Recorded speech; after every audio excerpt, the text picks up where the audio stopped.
Seni gözledim gece boyunca, pencereme düştü senin yokluğun.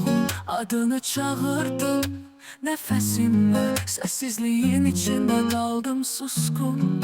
Belki de unuttun beni çoktan, belki de hiç sevmedin yalanla. Ama ben hele de eyni yerde geleceksen diye gözləyirəm sabah. Gelmedin, niye gelmedin?